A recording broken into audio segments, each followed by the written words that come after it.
Hello everyone, welcome back to my page. Today I'm going to do a review on the Taom Maxrack. It's pretty new on the scene, probably about a year now. I've been using this rack for about a year now anyway. I think it's absolutely amazing. Don't get me wrong, there's other good racks out there also.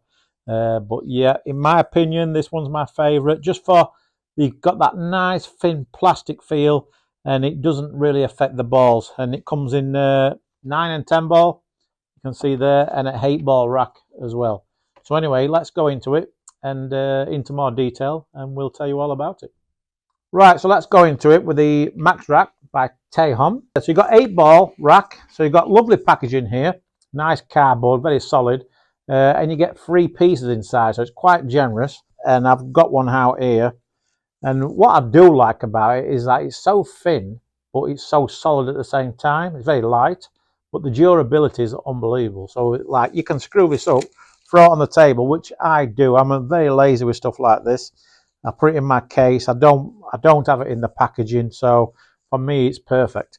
And yes, I think out of all the 8-ball racks, this is by far the best one. Because most of the 8-ball racks templates out there, they're a bit too much like they affect the balls too much, where with this 8-ball rack it really doesn't. And then we've got the 9 and 10, same again, racks the balls perfect for 10 ball and 9 ball. The flexibility and the durability is just awesome, and that's what I love about these racks. And we want something what's easy to rack the balls, but also easy to remove, and it will last a long time.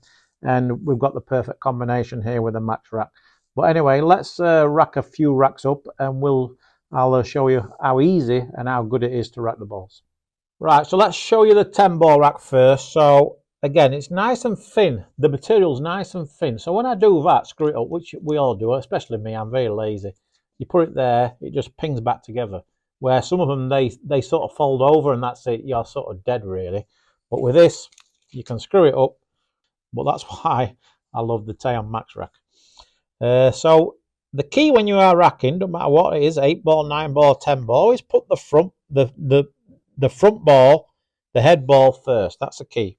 Then I'll just put the next 2, and then the next 3, and so on. And then I put the 2 wing balls last. In this case, the 5 and the 7. Just give them a little push up. I like to push the balls up. You don't want to be just prodding the balls in, like one by one like that, and then walk away. That's not going to work, because now there's gaps. You've got to push them up just a little bit. Just push them on top of each other. Right. And then there you see there, I've got a perfect rack. So when I hit the brake here, the balls are going to explode.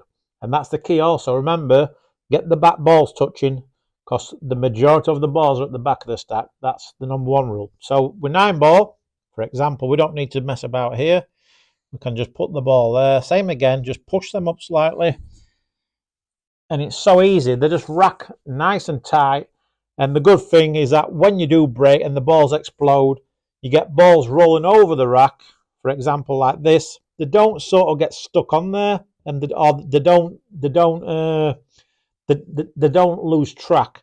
So if it's rolling over the rack nice and slowly, it doesn't sort of stop and take a left or right turn. And that's key, is that it keeps its line more or less 99% of the time. And that's why I love this rack. And also, it's so easy. It's very rarely the balls get stuck on the rack as well. So it's so easy to move the rack also. And that is key.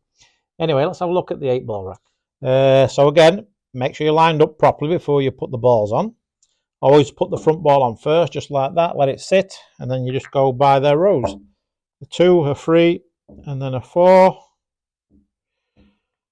And what I love about this rack is it racks them very quickly, where there's a lot of 8-ball racks out there.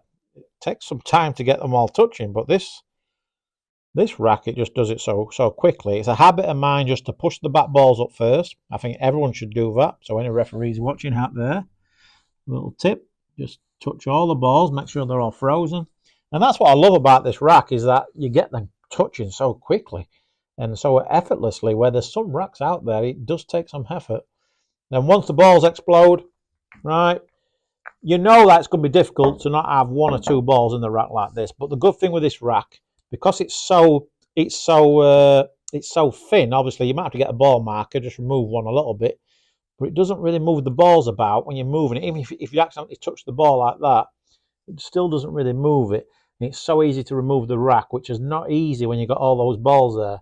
So that's key. And again, even if you have to screw it up and you throw it away like that, you bring it back and it comes back to its original form. So it keeps its shape so well. Definitely out of all the racks I've used, probably the best so far, because it's a little bit thinner than everything else. The durability is different class, and it racks the balls great, which is obviously what we're all looking for. So yeah, Taom and the Maxrack, definitely, in my opinion, leading the way when it comes to racks. So hit the link and you'll be able to get yours. And don't forget to subscribe to the page. And we'll see you next time.